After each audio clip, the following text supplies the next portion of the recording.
Hello and welcome to the Top 3 channel. Top 3 channel is brought to you by hopelify.org to inspire you to become the very best that you are designed to be. A few simple keys, mastered and consistently applied, are all you need to excel in each area of life. Hit the subscribe button to receive more Top 3 videos. Enjoy! Diabetes can be reversed in many, if not most situations, especially if we start early. Not only do we need to let people know this, but we have to start giving them the practical advice so they can do this. Consider carbs. First, here's a shocker for you. We don't need them. Seriously, our minimum daily requirement for carbohydrates is 0. We have essential amino acids, those are proteins, essential fatty acids, but nope, no essential carb. A nutrient is essential if we have to have it to function, and we can't make it from something else. We make glucose, plenty of it, all the time. It's called gluconeogenesis. So, we don't need them. The overconsumption of them is making us very sick, yet we are continuing to recommend to patients to consume close to, if not more, than half of their total energy intake every day from them. It doesn't make sense. Let's talk about what does. Cutting carbs, a lot. Yes, in my clinic, we teach patients to eat with carbs as the minority of their intake, not the majority. So how does that work? Well, when our patients decrease their carbs, their glucose goes down, and they don't need as much insulin.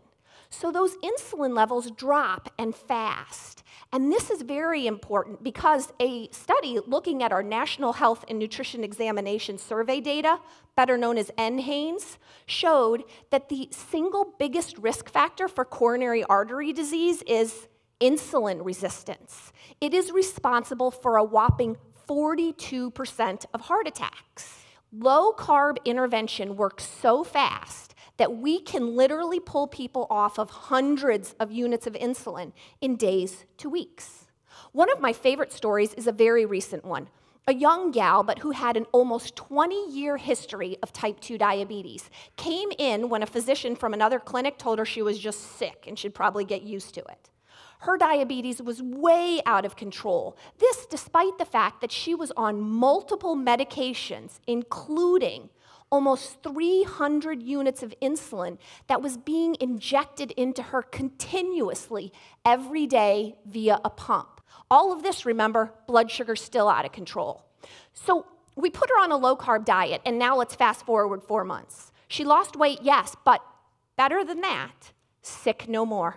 Her blood sugar levels were now normal all of the time. This on, get this, no diabetes medication. Gone was the 300 units of insulin, no more insulin pump, no more pricking her finger multiple times each day. Gone, all of it, no more diabetes. One of the greatest joys of my job is to be able to tell a patient like this that they no longer have diabetes, and we ceremoniously take it off their problem list together. So, are they cured? Is this a miracle?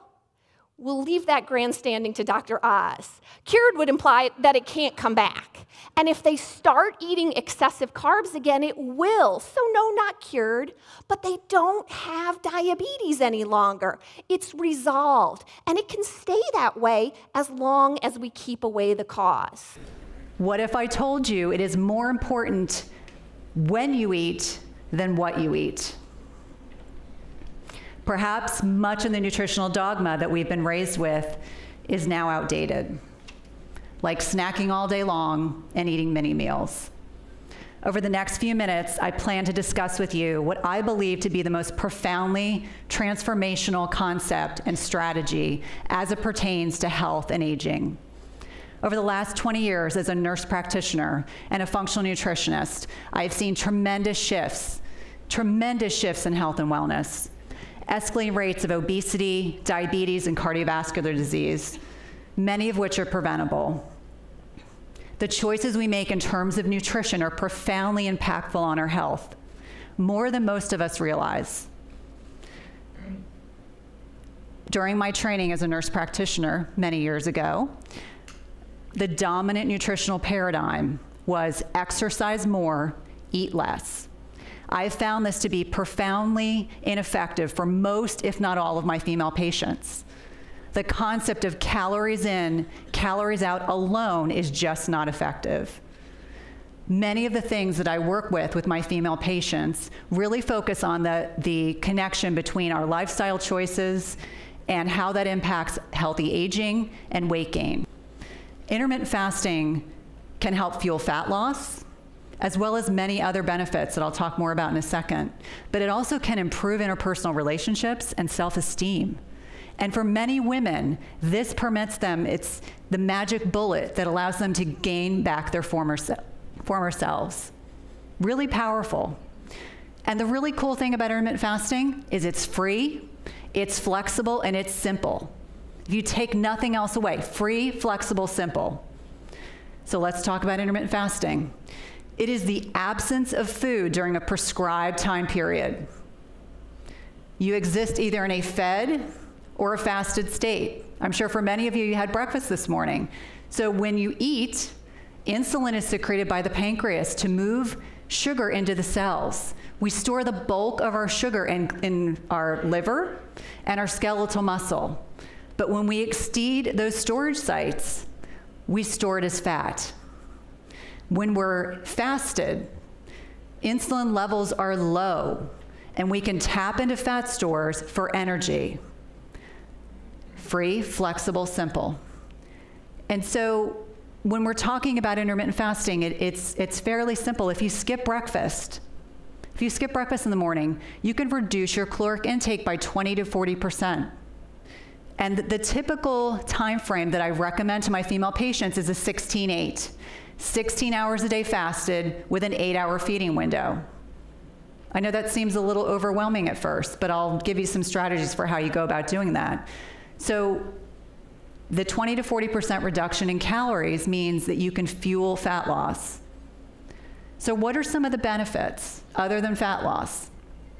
Fat loss, and especially visceral fat around our abdomens, around our major organs. We know that it improves mental clarity because insulin levels are low. We know that it spikes human growth hormone, which helps us with lean muscle mass. We know that it induces something called autophagy. I will speak more about this in a second, but this is spring cleaning for the cells. It is only evoked when we are fasted, autophagy. We know that it lowers insulin levels, blood pressure, improves our cholesterol profile, and we know that it can reduce your risk for developing cancer and Alzheimer's disease, which I like to call type 3 diabetes. If for no other reason, we want to protect our brains. So if you look at long-term weight loss, what you see is that chronic calorie restriction, cutting the fat, cutting your calories, eating 6 times a day, so you're keeping your insulin high but dropping your calories, what you get is increase in hunger and a decrease in metabolism. And this is what happens. Your weight plateaus, your weight starts to regain, and you're like, oh, don't even look at me, right? As you face that sort of, all that judgmental people who are like, oh yeah, you shouldn't have regained that weight. It wasn't their fault, because we know that. This is all physiology. As opposed to fasting, where your hunger decreases, your metabolic rate stays stable or goes up, and you're like, yeah, let's go. So that's the whole problem. Why don't we actually do this for people, right? It's because there's so many myths with intermittent fasting. People say, well, you shouldn't do this, you shouldn't do this. You're going to burn muscle, right? That's one of the more common things I hear. If you don't eat, you're going to burn muscle. And it's actually not true. If you look at studies, for example, this study, where they compared fasting, so 70 days of alternate daily fasting, you can see that the fat mass has gone down from 43.5 to 38.1. And the fat-free mass, or your lean mass, went from 51.4 to 51.9. So in fact, your lean muscle is being maintained. Because again, remember, what you're doing is you're dropping insulin and raising growth hormones so that when you eat, you're going to rebuild that protein. So you're maintaining that lean mass. If you look at this study, again, from 2016, if you compare the the two groups, calorie restriction versus alternate daily fasting, what you see is that the truncal fat mass is much better with the alternate daily fasting, so 1.8% versus 0.3%. And this is the really dangerous stuff, right? The fat that's carried around your belly. So that is like 6 times better. But if you look at lean mass, so calorie restriction is up by 0.5% because you've lost some fat, but alternate daily fasting is up by 2.2%. In other words, it's like 4 times better at maintaining lean mass. So this whole idea, oh, you're going to burn muscle, is just a myth. And if you think about it, again, do you think that our body is designed so stupidly that we store food energy as body fat, and when we need it, we're going to burn protein? It's like, yeah, that's a good idea. Like, you got to think that Mother Nature is so stupid. We think we're so smart, and humans are so smart, and Mother Nature is so stupid. You know, we've been here for millions of years.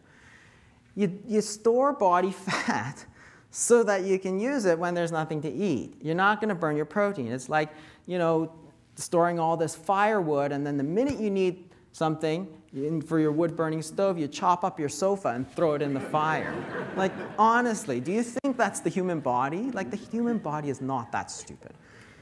And the other thing that people say, oh, yeah, you can't do it, right? Yeah, it's a great idea, but nobody's going to do it, right? It's like nobody, like all the Buddhists that don't do it, like all the Muslims who don't do it, all the Catholics who don't do it, all the Jews who don't do it. I mean, literally, billions of people around the world follow this because of religion, because of spirituality, for whatever reason they do it. Billions of people have been doing this for thousands of years, like at least since the time of like Zero or you know, Jesus, when he said, oh yeah, you should fast, like during Lent and so on. Like, it's thousands of years we're talking of human history that people have done it, and oh, since 1970, it's a really bad idea because modern man is so smart. And yet we get this obesity epidemic, this type 2 diabetes epidemic, and we still tell people, you should never fast ever. It's like, that's ridiculous. So it doesn't work is another refrain. It's like, well, if you don't eat, you'll probably lose weight. And I put this in because some people say, oh, women, it doesn't work in. It's like, well, it does, because when you put them on fast, women lose weight at the same rate as men. If you don't eat, you're going to lose weight. And the thing about fasting is that we're talking about something, we're dealing with something completely different than diet, okay? So diet is something that tells you, should I eat this or should I eat this, right? Fasting doesn't talk about that at all. Fasting is dealing with everything outside the period that you're eating. So it has nothing to do with diet. You could eat a high-fat diet or you could eat a vegetarian diet. That has nothing to do with fasting. Fasting is really dealing with a completely separate question of when you should eat. That is, you should eat within a certain time or whether you should or shouldn't eat. It's a completely different question. Therefore, it's much more powerful because you can add it to sort of any diet. And that's really a lot of the advantages. So it's flexible, for example. You could do it this week and not do it next week. It's convenient because if you don't eat, you don't have to shop, you don't have to cook, you don't have to eat, and you don't have to clean up. And it's like, honestly, that's the reason I don't eat breakfast, because I wake up at 7, I want to be out by 7:15. So if I want to shower, I'm not going to eat. And it's so much easier. And my son does this, and all the teenagers do this because they wake up. So I wake up 20 minutes before I get out. My son wakes up 2 minutes before he gets out the door, right? So it's convenient for people because you don't have to do it. And this is one of the things. We all have busy lives. So we all say, oh, you know, you should eat a home-cooked meal every single time. It's like, that's a great idea, but it takes a lot of time. This is not that. This is going to actually give you back time. So when I get busy, I tend to do more because I have work to do. It's free. So this is a huge advantage. Like, if you deal with this. Thank you for watching today's Top 3 video. This channel is brought to you by hopelify.org to inspire you to become the very best that you are designed to be. Remember, a few simple keys, mastered and consistently applied, are often all we need to excel in each area of life. You can help make this channel even better in 3 simple ways. 1. Subscribe to receive more Top 3 videos. 2. Leave a comment below to let me know what resonates with you from today's top 3 video. Or 3. Suggest a topic for a top 3 video that you will like for us to feature on this channel. Visit hopelify.org to post your own inspirational content.